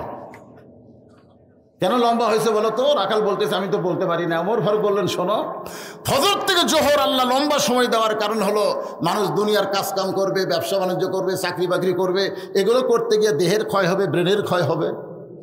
এই ক্ষয় পূরণ করার জন্যে এশা থেকে ফজর আল্লাহ লম্বা সময় দিয়েছে। ওই সময় ঘুম পারলে ওই ক্ষয়টা আল্লাহ পুরা করে দিবে। তাহলে এশা থেকে তুমি যদি ফজর সামনে কাতার ধরবার চাও, তোমার তো রাত্রে ঘুম ধরবে, তুমি কোথায় ঘুমাবা? রাখাল বলতেছে, ঘুম যদি ধরে তো মসজিদের মধ্যেই ঘুমায় যাব। যেই কইছে মসজিদের মধ্যে ঘুমাবো। আপনার বলেন তো, যে ওমর রাস্তাতে গেলে শয়তান কয়েকদিন যায় না? আজকে যদি ওমরের শাসন থাকতো, বাংলাদেশের কোনো মসজিদে সিয়ার ঢুকতে পারতো না। জোরে কোন কথা ঠিক কি না? শয়তানের বাচ্চারা। হ্যাঁ, চাকরি যখন রিটায়ার হবে, ওই বয়সে চাকরি করবার গেলে চাকরি হবে? যৌবন বয়সে শয়তানি করে, বুড়া বয়সে সিয়াল্লা মসজিদে যায়, যারা নামাজ পড়ে এরকে কাতার সোজা করবার দিচ্ছে না। এই জন্য আমার ওয়াজ হলো, 1 টাকার সিয়ার ভাঙবে, 1 টাকার হজের সব পাবে, 1 টাকার হজের সব। 10 বছর আগে বাংলাদেশে কোনো সিয়ার ছিল না। এই সিয়ার প্যাটিটা যে কোথা থেকে উৎপত্তি হলো আল্লাহ ভালো জানে। রাগ করতেছেন? উমরের শাসন নাই দেখে সিয়ার ঢুকতেছে। ওমর ফারুক বলে, রাখাল মসজিদের মধ্যে ঘুমিয়ে যাবে তার দলিল দাও। মসজিদের মধ্যে ঘুমানোর দলিল দিতে হবে। অনেকে বলবে আসহাবে সোফা, নবীর সাহাবেরা মসজিদের মধ্যে ঘুমাইছে। আমি হজ করবার গিয়ে দেখছি আসহাবে সোফারা মসজিদের মধ্যে ঘুমায় নাই, তারা মসজিদের বাহিরে ঘুমাইছে। ভাইজান নিজের চোখে দেখা। জোহর নামাজ পড়ে সবাই চলে গেছে, ওরা 3-4 ফ্যান দিয়ে গল্প করতেছে। মানুষ হলো 3 জন, ফ্যান ঘুরে 4টে, 1-1 ঘন্টা হয় গল্প ছাড়ে না। ফেরেশতা বলে, আল্লাহ সবাই নামাজ পড়ে বাড়ি গেল, আর এই 3 শয়তান যে গল্প করতেছে, এটা মাথার উপর ফ্যান ঘুরতেছে, এই ফ্যানের বিলের খবর কি? আল্লাহ বলতেছে, ফেরেশতা সাক্ষী থাক, সাক্ষী থাক। এই গল্পগুলো করতে গিয়ে মাথার উপর যে ফ্যান ঘুরালো, এর ফ্যানের বিলে 3 জন আলাদাভাবে না দেওয়া পর্যন্ত এরা জান্নাত যাওয়ার পারবে না। কারণ মসজিদের বাপের ঘর না, ইচ্ছা মতো ফ্যান ঘুরে বিজয় করার কথা ঠিক কথা কর না কেন? ফাইজা কুদিয়াতিস সালাহ ফান্তাশিরু ফিল আরদ, নামাজ হয়ে গেছে, মসজিদ থেকে বের হও। মসজিদ আড্ডা মারার জায়গা নয়। ওমর ফারুক বললেন, রাখাল আযানের গুরুত্ব দিও। 5 ওয়াক্ত নামাজের মধ্যে সবচেয়ে গুরুত্বপূর্ণ নামাজ হলো ফজরের নামাজ। জোরে বলেন কোন নামাজ? আপনারা বলেন তো, ফজরের আযানের গুরুত্ব কম না বেশি? আসসালাতু খায়রুম মিনান নাওম। শোনার সঙ্গে সঙ্গে যদি যুবকেরা ঘুম থেকে ওঠে, এখন শীতের দিন আসতেছে, ল্যাপ তোষক খালি বলবি। আজান দেওয়ার আগে ছিল 3.5 হাত, আজান দেওয়ার আগে কয় হাত? 3.5 হাত। যে আজান শুরু হলো আস্তে আস্তে ছোট হচ্ছে। এতক্ষণ মাথা বেড়ে আসলো, এবার কম্বল মাথার উপর দিছে। মাথার উপর কম্বল দিলে পাও যে বাড়াবে, পাও টেনে না বুকের সঙ্গে থোসা। বেড়া থেকে দেখবেন মনে হয় চাউলের বস্তা ঢাকিছে, কেরে আগাও নাই পাশাও নাই, গেল কোথায়? কম্বল টানতে দেখেন কম্বল ভিতরে, ল্যাপের ভিতরে আর সাইজ, আর সকালবেলা সাইড ঠিবে কুত্তার সাইজ, একই সাইজ। আমি ওয়াজ কেবল করছি, যারা ফজর নামাজ না পড়ে ল্যাপের মধ্যে ঘুম পাড়ে, তারা কুত্তার আমল করে। যেই কইছি কুত্তার আমল করে, 4 দিক থেকে 5-6টা কুত্তে দৌড়াচ্ছে। আমি ওয়াজ করতে, আমি কইলাম খেরি এই কুত্তাগুলো কুত্তে গেছে লোকমা দেয়, খালি ও করে, আমাকে ওয়াজ করবে দেয় না। আমি তখন বুঝতে পারলাম যে এই ফজর নামাজ যারা না পড়ে, এদেরকে কুত্তার সাথে তুলনা করছে, কুত্তার রাগ করছে। আমরা কুত্তারা বেনামাজের মতো নই। ওরা বুঝে পারছে যারা কুত্তার চাইতেও জঘন্য, সুম্মা রাদাদনাহু আসফালা সাফিলিন। আমি যখন বললাম ফজর নামাজ যারা না পড়ে ল্যাপের মধ্যে কুত্তার সাইজ হয়, এরা কুত্তার চাইতেও জঘন্য, যেই কষি কুত্তা চলে গেছে। সেই দিন বুঝলাম কুত্তার সাথেও এদেরকে তুলনা দেওয়া যাবে না, করলে হবে না। মেসি নেইমারের দল সারা রাত থেকে ফুটবল খেলা দেখবে, কিভাবে মেসি কিক করলো, কোন কর্নার থেকে গোল দিল। ওরে বাবা রে, রাত 1টার সময় গোল করছে, ওইটা তুমি দেখছে। আর ফজরের সময় তো ল্যাপ মাথার উপর যায়। ওমর ফারুক বললেন, আজানের গুরুত্ব দিও। যেই মাত্র মুয়াজ্জিন আজান দেওয়া শুরু করেছে, এতদিন রাখাল নামাজ পড়তো বারান্দায়, ধরে কোন কোথায়? আজকে নামাজ পড়বে কোন জায়গায়? এখন বলেন তো, আজানের গুরুত্ব কম না বেশি? দৌড়ে দৌড়ে এসে মসজিদের বারান্দাকে বলতেছে, রাখাল আজকের মতো থাক, খালি আজকের মতো থাক, দেখে আসি। সারা জীবনের সাধনা এক নজর দেখারে, মন কষ্ট নিস না। এই কথা বলে রাখাল মসজিদের মধ্যে ঢুকতেছে। আপনারা মসজিদের মধ্যে ঢোকেন না? ঢোকেন কি ঢোকেন না? মসজিদের মধ্যে যখনই ঢুকবেন তখন চিন্তা করবেন যে 1.5 ফুট ফাঁক হয়ে দাঁড়ান লাগবে না। এই করোনা আসার কারণে দেখছেন অনেকে মুখত মাস্ক দিয়ে মসজিদ ঢুকে 1.5 ফুট ফাঁক হয়ে দাঁড়ায়। আমি বললাম, ভাই খবর কি? বলে, ভাই রে নিয়ম। কিসের নিয়ম? বলে চকিদার নিয়ম করে দিছে। চকিদার নিয়ম করছে 1.5 ফুট পর পর ফাঁক হোক, আর নবী কইছে ফাঁক করা যাবে না। তোরা কোনটা মানবে? বলে করোনা যদি ধরে আমি সূরা মাউন থেকে তাদের কুরাইশ থেকে তাদের শোনাই দিলাম, সকলে আমার সঙ্গে পড়েন, ফালিয়াবুদু পড়েন, ফালিয়াবুদু রাব্ব হাযাল বাইত আল্লাযী আত'আমাহুম মিন জু'ইন ওয়া আমানাহুম মিন খাউফ। কিছু কিছু মন্ত্রীরা বলতেছেন না 23 সাল হলো দুর্ভিক্ষের বছর। আরে পাগলা, দুর্ভিক্ষ হবে না। আল্লাহ বলেছেন এই ঘরের মালিকের তোমরা গোলামি করো, আমি আল্লাহ সঙ্গে সঙ্গে তোমাদের 2টা পুরস্কার দেব। 1 নম্বর পুরস্কার হলো তোমার রিজিকের কোনো পেরেশানি থাকবে না, আর 2 নম্বর করোনা মরণের যত ভয় আছে সমস্ত ভয় থেকে আল্লাহ পুরোপুরি নিরাপত্তা দিয়ে দেবে। দরকার ঠিক কিনা?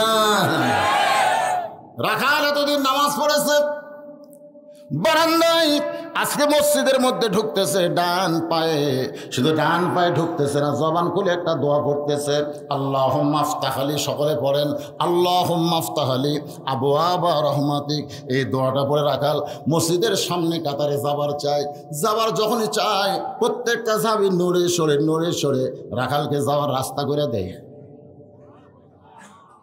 রাখাল মনে মনে করে, কে রে, এতদিন বারান্দার থেকে কি মনে করছিলাম, এতদিন বারান্দার থেকে মনে করছিলাম ভিতরে দামি দামি রে, আমি কম দামি, কিন্তু আজকে ভিতরে ঢুকে দেখতেছি আমিও চাই এরাও তাই, সরে সরে আমাকে যাবার রাস্তা করে দেয়। তার মানে কি আপনারা বলেন তো? বাইরে থেকে বোঝা যাবে? বাহির থেকে জানতো বাদশাহ শাহজাহান, বাহির থেকে ফকির জানতো বাদশাহ শাহজাহান, কিন্তু ভিতরে ঢুকে যখন দেখে দরজা বন্ধ, জানলার পাল্লা দিয়ে একটা লোক মসজিদের মধ্যে ভাবে 2 হাত ধরে বলতেছে, ও বাদশাহ তোমার দরবারে আমি ফকির। ফকির কয়, কে রে, এতদিন বাদশাহ বলে জিকির করছি রে, আজকে নিজের চোখে এটা কি দেখতেছি রে, উই ওজা হামো তাই। আপনি যখনই কোরআনের ভিতরে আসবেন তখন বাদশাহ ফকির নাই, সব মানুষ ভাই ভাই। দরকার কথা ঠিক কিনা? কথা কর না কেন? ফকির চিল্লায় বলে, মাবুদ, যাকে বাদশাহ বলে পূজা করছি আজকে নিজের চোখে দেখলাম সেও যা আমিও তাই। ভিক্ষা যদি চাইতে হয় দুনিয়ার কোনো মানুষের কাছে চাবো না, কেবলমাত্র তোমার কাছে আমি ভিক্ষা চাই। আপনারা বলেন তো, ভিতরে ঢুকলে ইমান বাড়ে না কমে? মাহফিলের ভিতরে, মসজিদের ভিতরে, ইমানের ভিতরে, কোরআনের ভিতরে, এই ভিতরে যখন আসবেন তখন ইমান আল্লাহ বাড়ায় দিবে। রাখাল যাইতে যাইতে একেবারে সামনে কাতারে মেহরাব বরাবর ফজরের 2 রাকাত সুন্নত নামাজ, ফজরের পূর্বে 2 রাকাত সুন্নত নামাজ। ও যুবকেরা, যতই গড়িমসি করো, আমি অনেক যুবককে দেখছি জোহরের নামাজের ফরজ ধরে, জোহরের আগে যে 4 রাকাত সুন্নত আছে এই সুন্নতটা তারা আদায় করে না। আমি অনেক যুবককে দেখছি মাগরিবের নামাজ সালাম ফিরালেই বাড়ির দিকে দৌড় দেয়। অনেক যুবককে দেখি জুমার নামাজের সালাম ফিরালে ধরপড় করে বাড়ির দিকে দৌড়ায়। ও যুবক, 5 ওয়াক্ত নামাজের মধ্যে 12 রাকাত সুন্নত তোমাকে আদায় করা লাগবে বাবা। তার মধ্যে ফজরের পূর্বে 2 রাকাত সুন্নত হলো সবচাইতে গুরুত্বপূর্ণ সুন্নত।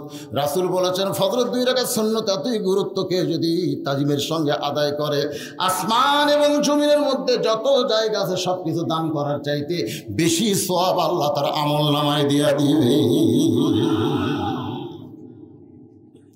রাখাল ফজরের 2 রাকাত সুন্নত নামাজ আদায় করে চুপটি করে সামনে কাতারে বসে আছে।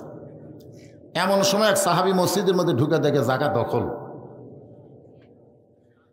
আপনারা বলবেন, হুজুর মসজিদের যাবার দখল কি? ইল্লা ইমাম, শুধু ইমাম ছাড়া পিছনের জায়গা তো কোনো অসুবিধা নেই, যাই যেখানে খুশি। কিন্তু এক সাহাবী ভিতরে ঢুকেই দেখতেছে আমার জায়গা দখল হয়ে গেছে।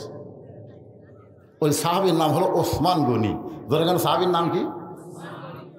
আল্লাহ রাসূল বলেছেন, আমি যখন, এই শোনেন, এই হাদিসটা মনোযোগ দিয়ে শোনেন, আমি নবী যখন ইমামতি করব আমি বরাবর পিছনে যিনি দাঁড়াবে তার নাম আবু বকর।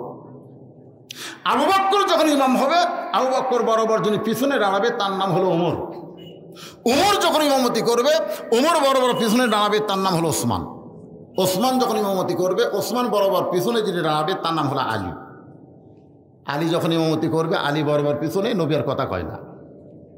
সাহাবারা বললেন, ইয়া রাসূলুল্লাহ, আলী যখন ইমামতি করবে, আলী বরাবর পিছনে কে দাঁড়াবে? রাসূল বললেন, মা ইয়ানতিকু আনিল হাওয়া ইন হুয়া ইল্লা ওয়াহয়ুহা। আমি রাসূল বলতে পারি না, আল্লাহ যদি না বলাই। এই কথার দ্বারা বোঝা গেল এ আলী পর্যন্ত হলো খোলাফায়ে রাশেদা। ধরে কোন খোলাফায়ে রাশেদা। তাহলে উমর যখন ইমামতি করবে, উমর বরাবর পিছনে কে দাঁড়াবে? ওসমান। জোরে কোন কে দাঁড়াবে? সবাই বলেন কে দাঁড়াবে? কিন্তু আশা দেখে জায়গা দখল। মসজিদে কেউ যদি কোনো জায়গা দখল করে, সে নিজের ইচ্ছায় না ছাড়লে ওই জায়গার থেকে তাকে সরানোর কোনো বিধান নাই। ওসমান গনি রাখালের পাশে 2 রাকাত সুন্নত নামাজ আদায় করে রাখালের দিকে তাকালেন। এই তাকানোর মধ্যে কিন্তু তার নেক নিয়ত আছে। নেক নিয়ত মানে আমার পাশে যে, আমার জায়গায় যে ভাই বসলো, এই ভাইটা কে রে, একটু দেখার দরকার আছে না? দরকার আছে না? এইভাবে একবার যে একবার তাকাইছে রাখাল, ওসমান গনি যেই 2 বার তাকাইছে, সঙ্গে সঙ্গে রাখাল রুকু পর্যন্ত উঠেছে। যেই 3 বার তাকাইছে, রাখাল চিল্লা বলে, এই মিয়া বারবার আমার চেহারার দিকে তাকাও কেন? রাখাল চিল্লা বলে, এই মিয়া বারবার আমার চেহারার দিকে তাকাও কেন? কারণ মূর্খ মানুষের দিকে যদি বারবার তাকান, ওই মূর্খ মানুষ কিন্তু রাগ করবি, ধরে কোন ঠিক কিনা?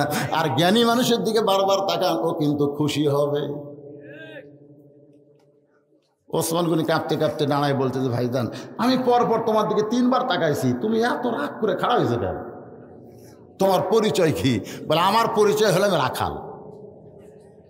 ওসমান গনি মুচকি মুচকি হাসতেছে। মুচকি মুচকি হাসার কারণ হলো, যারা রাখালি করবে তাদের ভাষা নরম হলে চলবে না, তাদের ভাষাটা গরম হওয়া লাগবে। সরাল্লা কন্যা। এই দিন ওসমান গনি মুচকি মুচকি হাসতেছে। ঠিক আছে, রাখাল পরিচয় দিয়েছে, এর ভাষা ঠিক আছে। কারণ রাখালি করবার গেলে ঠান্ডা ভাষায় কাম হবে না তো।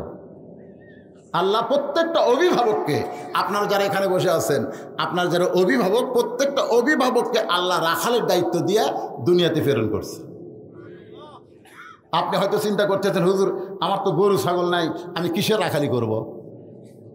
আমার তো গরু ছাগল নাই হুজুর, আমি রাখালি কিসের করবো? আপনি চোখ বন্ধ করে দেখেন, আছে আছে, চোখ বন্ধ করে দেখেন। একটা গাভী আছে, গাভীর বয়স হলো 45। গাভীর বয়স কত? হয়তো বলতেছেন, আমার বাবু আর্জেন্টিনার সাপোর্টার, আমার বাবু বাবু খালি মরে দেখ, বাপ বেটা সব বান্ধে জাহান্নামে দিবি। ধরে কোন কথা ঠিক কিনা? জাহান্নামের আগুন থেকে বাঁচতে গেলে একলা বাঁচলে হবে না, আহালদের নিয়ে বাঁচা লাগবে। আপনার 17 বছরের মেয়েটা কি করতেছে? সরকার বয়স দিয়েছে 18-র আগে বিয়ে দেওয়া যাবে না, ওই 13 থেকে ঘুটুমুটু শুরু করছে। ধরে কোন কথা ঠিক? ঘুটুমুটু ঘুটুমুটু কথা। আমি বাংলাদেশ সরকারকে বহু মাহফিলে বলেছি, আপনারা বাল্য বিয়ে বন্ধ করতে পারলেন, কিন্তু বাল্য প্রেম তো বন্ধ করতে পারলেন না। ধরে কোন কথা ঠিক কিনা? বাল্য বিয়ে করা হারাম না, কিন্তু বাল্য প্রেম করা হারাম। আপনারা হারাম চালু রাখছেন আর হালাল বন্ধ করে দিয়েছেন।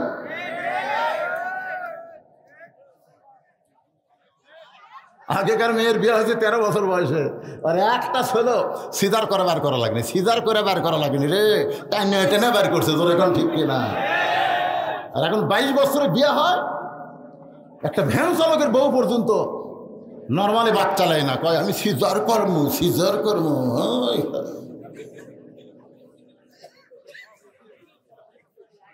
কষ্ট পাচ্ছেন? একটু মনোযোগ দিয়ে শোনেন, আল্লাহর নবী কেমন রাখালি করেছেন একটু খেয়াল করে শোনেন। মাত্র 9 বছরের মেয়ে ফাতেমা ঘরের মধ্যে ঢুকে দেখে হাতে চুরি দিয়ে মুসকি মুসকি হাসতেছে। নবী তো বলতে পারতেন, ফাতেমা এই চুরি হাতে দেওয়ার কারণে তোরে খুব সুন্দর লাগতেছে মা। আল্লাহ নবীর রাখালিটা দেখেন, নবী ঘরের মধ্যে না ঢুকে বারান্দায় চলে আসে। ফাতেমা চমকে গেল, যেই বাবা ঘরের মধ্যে ঢুকে আমাকে মা মা বলে আদর করে, আজকে সেই বাবা কেন বারান্দায়? বারান্দায় গিয়ে দেখে নবীর চোখ দিয়ে দর দর করে পানি পড়তেছে। কি হয়েছে বাবা, কান্দেন কেন? রাসূল বলেন, ফাতেমা যে দুনিয়াতে সাজবে মা, আল্লাহ তার আখিরাতের সাজ কমায়া দিবে।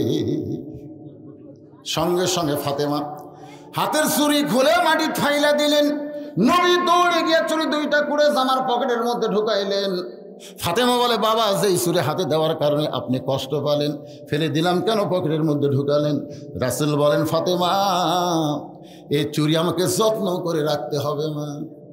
ফাতেমা বলে, বাবা কার জন্য যত্ন করবেন? নবী বলেন, ফাতেমা তুই আমার কাছে আয়। যেই মেয়ে ফাতেমা কাছে আইছে, নবী কপালে চুমা দে, বলে, মা একদিন তোর নাকে নাক ফুল পরায় দিব। তুই তো হাতে খালি চুরি দিছিস মা, একদিন তোর কানে কানের দুল পরায় দিব, একদিন তোর গলায় মালা পরানো হবে। ফাতেমা বলে, কবে কবে কবে? আল্লাহ নবী বললেন, ফাতেমা ধৈর্য ধারণ করো, যেদিন তোমার বিবাহ হবে মেয়েরা কেবলমাত্র এক ব্যক্তির জন্য সাজতে পারবে মা, সেই ব্যক্তি হলো তার স্বামী। স্বামী ছাড়া অন্য কোনো পুরুষের জন্য মেয়েদের সাজা চলবে। তো তাহলে আপনার 17 বছরের মেয়েটা সারাদিন সাজা গুজা বেড়ায় রে।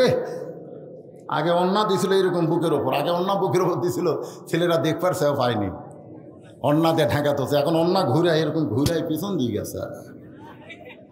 আমাদের ছেলেদের কোনো দোষ নাই, তো দোষ নাই। আমি মায়েদেরকে বলবো, অকর্ণ ফি বুয়ুতিকুন্না ওয়ালা তাবাররুজনা তাবাররুজাল জাহিলিয়াতিল উলা। রে মেয়েরা, তোমরা ঘরের মধ্যে থাকো, ঘরের বাহির তোমরা হয়ে না। যদি ঘরের বাহির হও, হিজাব নিয়ে পর্দা নিয়ে হবে। ওই জাহেলি যুগের মেয়েদের মতন সাজগোজ করে বের হওয়ার কোনো পারমিশন মুমিনা নারীর নাই। হুকুম কার? সবাই এক বাক্যে বলেন, হুকুম কার? ওসমান গনি বলতেছে, ভাইজান আপনাকে তো কোনোদিন সামনে দেখি নাই, আজকে প্রথম দেখতেছি, উদ্দেশ্য কি? রাখাল বলতেছে, উদ্দেশ্য হলো দেখা। আমি বারান্দাত নামাজ পড়ি, আজকে সামনে কাতার দেখার জন্য আইছি। দেখা হলে আগামীকাল থেকে আমার ঠেকা পড়বে। এত ভিড় ঠেলা সামনে আসা, বার হতে সমস্যা আছে, সমস্যা নাই। দেখবেন অনেক মানুষ কিন্তু মসজিদে আজান দেওয়ার সাথে সাথে আসে, কিন্তু মসজিদের মধ্যে ঢোকে না। আমি কইলাম, কে ভাই সবার আগে আইছেন, ভিতরে ঢোকে সামনে কাতার দরকার, ঠেলা আছে হুজুর। নামাজ পড়া সালাম ফিরাই, কিছু সুন্নত নফলে দাঁড়ায়, তখন আমরা বার হবো কি করে? এই জন্য শেষ আগে আইছি, শেষে দাঁড়াবো, সালাম ফিরালি বার হয়ে যাবো, বার হতে যেন কোনো সমস্যা না হয়। রাখাল বলতেছে, আজকে শুধু দেখার জন্য আইছি, দেখা হলেই চলে যাবো, আর কোনোদিন সামনে কাতার আসবো না। ওসমান গনি বলে, ভাইজান দেখতে পাবেন, তার গ্যারান্টি কি? রাখাল বলতেছে, আমার চোখের পাওয়ার ভালো। ওসমান গনি বলতেছে, কয়েক বছর হলে সামনে কাতারে নামাজ পড়ি, এখন পর্যন্ত আমার দেখা হইল না। কয়েক বছর হলে সামনে কাতারে নামাজ পড়ি, এখন পর্যন্ত দেখতে পাইলাম না।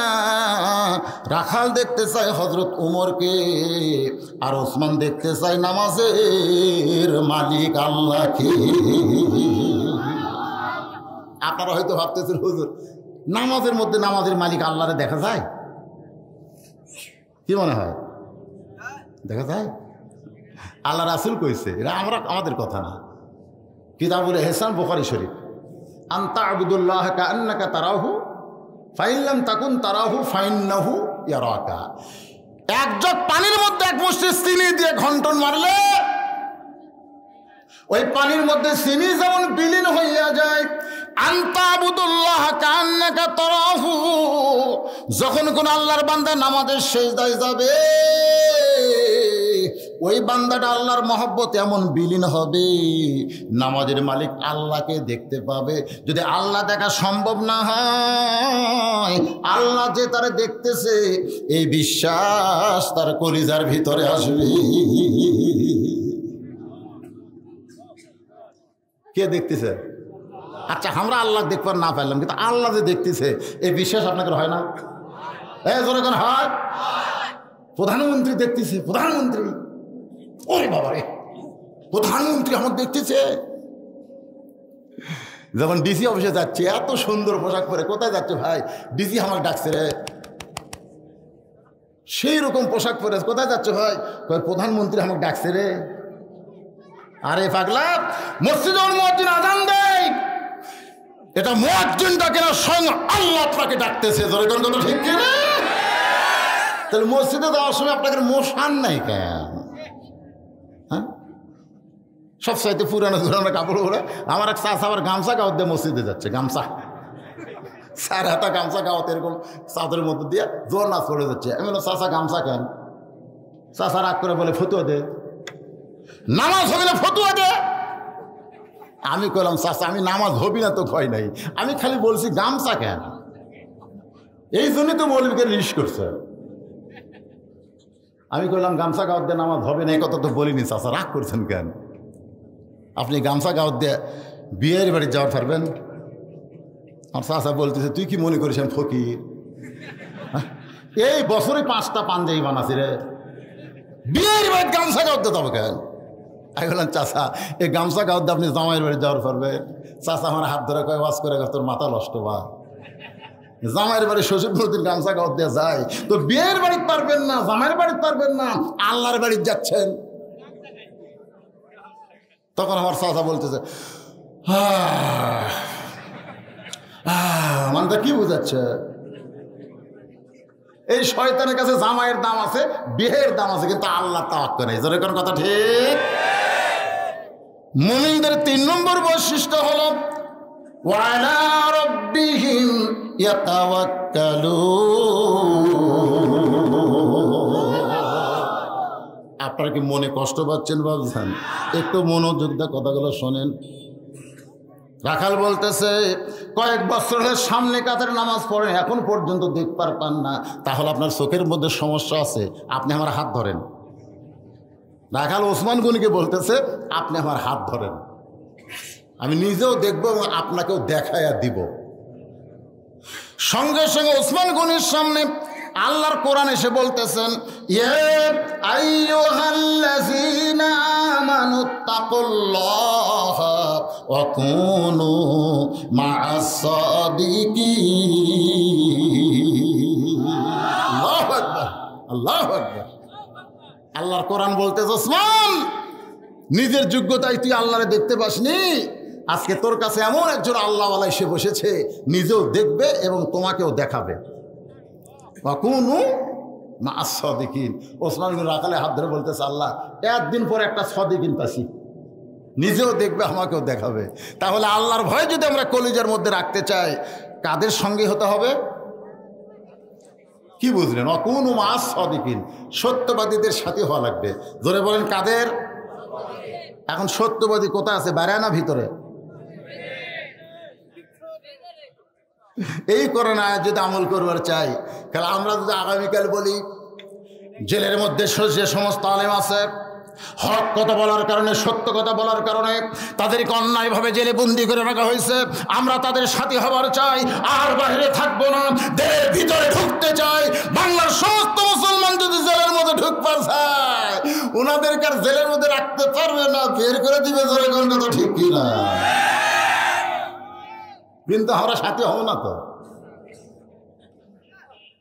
তারেক জিয়া যখন বগুড়াতে আসতো আগে, আমি দেখছি জুয়ানকালে সমস্ত বগুড়ার যুবকেরা মিছিল করতো, তারেক জিয়া যেখানে আমরা আসি সেখানে। তারেক জিয়া জেলখানায় এক চামচার মিছিল নেই, কারণ নেতা যখন জেলখানায় চামচা তখন মিছিল করে না, কারণ নেতার কাছে যাবার চায় না। ওসমান গনি রাখালের হাতটা ধরে আছে, নিজেও দেখবে এবং তাকেও দেখাইবে। কিছুক্ষণ পরে যখন নামাজের আকামত শুরু হয়েছে, যেই মাত্র নামাজের আকামত শুরু হয়েছে, এমন সময় হযরত ওমর মেহরাবের মধ্যে ঢুকতেছে। শোনেন, আমাদের বাংলাদেশের ইমামেরা মেহরাবের মধ্যে ঢোকে কোন দিক দিয়ে? মসজিদের দরজা দিয়ে আসে না? আর যখন কোরআন দিয়ে বাংলাদেশ চলবে, তখন ইমামেরা দরজা দিয়ে মেহরাবের মধ্যে ঢুকবে না। ইমাম মানে এলাকার এমপি, ইমাম মানে এলাকার উপজেলা চেয়ারম্যান, ইমাম মানে ইউনিয়ন পরিষদের চেয়ারম্যান, ইমাম মানে মন্ত্রী। তো একটা মন্ত্রী এসে দরজাতে ঢুকবি, সমস্ত মুসল্লি হাত তো চেকা মেরে দিবি। চেকা মারা বোঝেন না? সবাই যদি মুসাফা করবার চায়, সমস্ত মুসল্লি যদি মুসাফা করবার চায়, তা ইমামের খবর কি? আমাদের বাংলাদেশের হুজুরের হাতে মানুষ হাত লাগাবার চায় কি চায় না? চায় কি চায় না?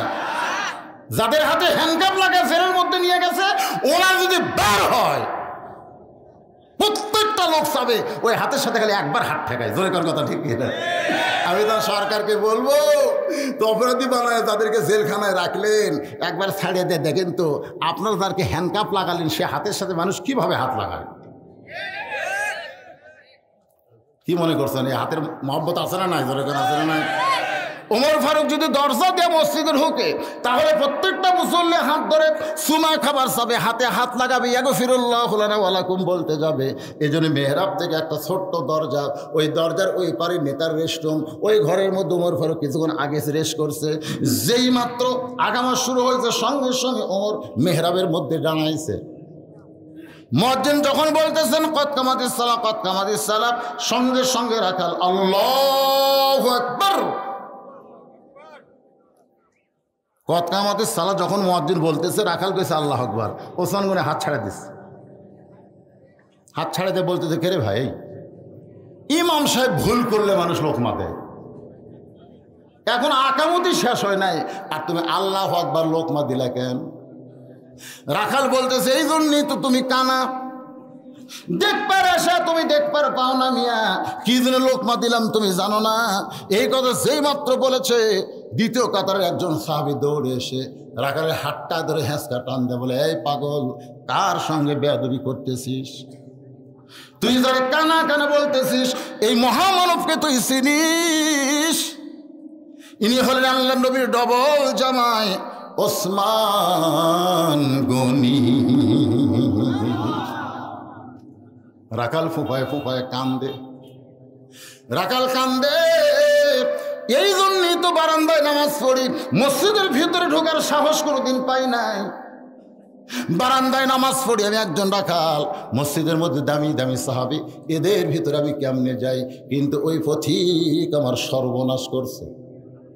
ওমর ফারুকের দিকে এভাবে আঙ্গুল তুলে বলতেছে ওই পথিক আমার সর্বনাশ করেছে।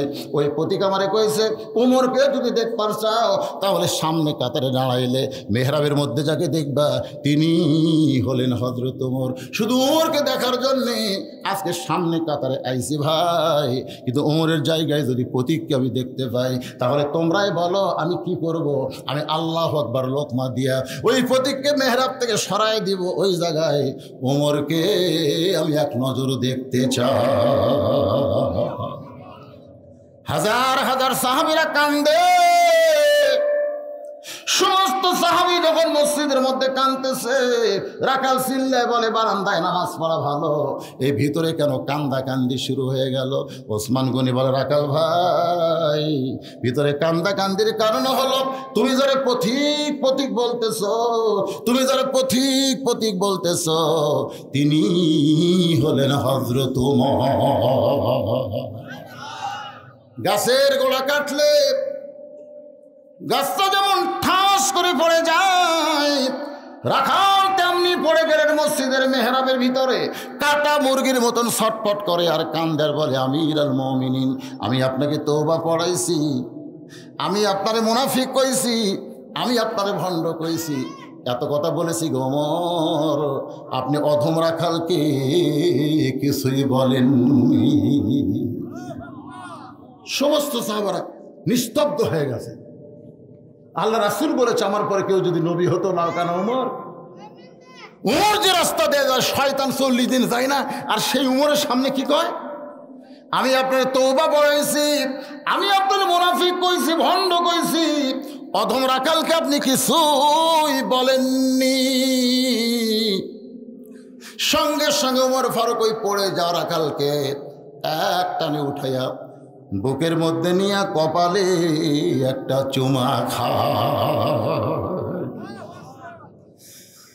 হাজার হাজার মুসল্লি বলে আমিরুল মুমিনিন, যে আপনাকে তওবা পড়ানোর কথা বলতেছে, যে আপনাকে মুনাফিকের কথা বলতেছে, যে আপনাকে ভণ্ডর কথা বলতেছে, আপনি তাকে শায়েস্তা না দিয়া বুকের মধ্যে নিয়ে কপালে চুমা দেওয়ার কারণ কি জানতে চাই? ওমর ফারুক বললেন সাহাবীরা রে, এত কথা রাখালের হজম করার পিছনে কারণ হলো আমি তদন্তে গিয়ে রাখালকে দেখিনি, রাখালের ভিতর আমার আল্লাহর কোরআন দেখতে পাই। মুমিনদের বৈশিষ্ট্য হলো শুধু কোরআনের ওয়াজ শুনবে না, কোরআনকে আমল করতে গিয়া কোরআনের দল করবে। কোরআনের দল করতে গিয়া যদি জেলে যাওয়া লাগে যাবে, ফাঁসির মঞ্চে যাওয়া লাগে যাবে। বাংলাদেশের জমিনে শুধু আর্জেন্টিনার পতাকা নয়, ব্রাজিলের পতাকা নয়, কলেমার পতাকা পথ করে উড়াবে। আল্লাহ যেন আমাদের সকলকে তৌফিক দান করে, সকলে বলে আমিন। অসুস্থ মানুষ, আপনারা ধৈর্য নিয়ে বসে থেকে কথাগুলো শুনলেন। আল্লাহ পাক আমাদের কবুল করুক, সকলে বলে আমিন। ভাইজান, আপনাদের নিয়ে একটা মোনাজাত করি, কি বিরক্ত হচ্ছেন? আস্তাগফিরুল্লাহ, সকলে বলে আস্তাগফিরুল্লাহ রব্বি মিন কুল্লি জামবি ওয়া তুবু ইলাইহি লা হাওলা ওয়া লা কুওয়াতা ইল্লা বিল্লাহিল আলিয়্যিল আযীম। আল্লাহুম্মা আমিন। আল্লাহ, দুদিন ব্যাপী তাফসীরুল কোরআন মাহফিলের আজকের এই প্রথম রজনীতে আল্লাহ তোমার হাজার হাজার বান্দা বান্দীদের নিয়ে আলোচনা করলাম। আল্লাহ মেহেরবানি করে আজকের মাহফিল আমাদের সকলের হেদায়েতের জন্যে, নাজাতের জন্যে, জান্নাতের জন্য আল্লাহ তুমি কবুল করো। এই মাহফিলের শুরু থেকে শেষ পর্যন্ত যে আলোচনা হয়েছে আল্লাহ, এর মধ্যে ত্রুটি হলে ভুল হলে মাফ করে দাও আল্লাহ। জাহাজা মঞ্জুর করো, সোনার মদিনা নৈফাকে রওজা মোবারকে কবুল করো আল্লাহ। আল্লাহ, আজকের মাহফিলের আলোচক আমার ভাতিজা আব্দুর রাজ্জাক বিন ফাজিল সুন্দর আলোচনা করেছে আল্লাহ। গোটা বিশ্ব তাকে কোরআনের ফাঁকি হিসাবে কবুল করে নাও। আগামীকালের মাহফিলকে কবুল করো আল্লাহ। তারেক মুনার সহ আরও আলোচক রয়েছে, তাদেরকে সুন্দর আলোচনা করার তৌফিক দাও আল্লাহ। যারা কষ্ট করে মেহনত করে হাজার হাজার টাকা খরচ করে এত সুন্দর আয়োজন করেছে আল্লাহ, তাদের সকলকে সুন্দর ঈমান দান করো, সুন্দর আমল দান করো। যারা কবরস্থ চলে গেছে, কবরকে জান্নাতের টুকরা বানিয়ে দাও আল্লাহ। তারা উজাল খলসির উপর রহমত বরকতের দরজা খুলে দাও আল্লাহ।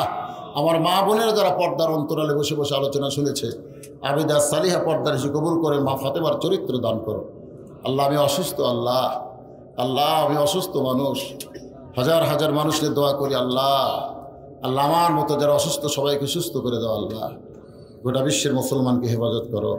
আমার বাংলাদেশের আলেম ওলামার আজকে যারা বিপদ আপদ মুসিবত জেল জুলুমের শিকার হয়ে মানবতার জীবনযাপন করতেছে আল্লাহ, তাদের প্রতি তুমি খাস রহমত নাজিল আল্লাহ। কোরআনের ফাঁকিগুলোকে আবার তুমি মুক্ত করে দাও। বাংলার জমিন কোরআন শোনার জন্য খাখা করতেছে আল্লাহ, তাদেরকে আবার আমার জমিনে ফিরে পেতেছে আল্লাহ, কবুল করো আল্লাহ। আয় আল্লাহ, মেহেরবানি করে আমাদের সবাইকে মাফ করো।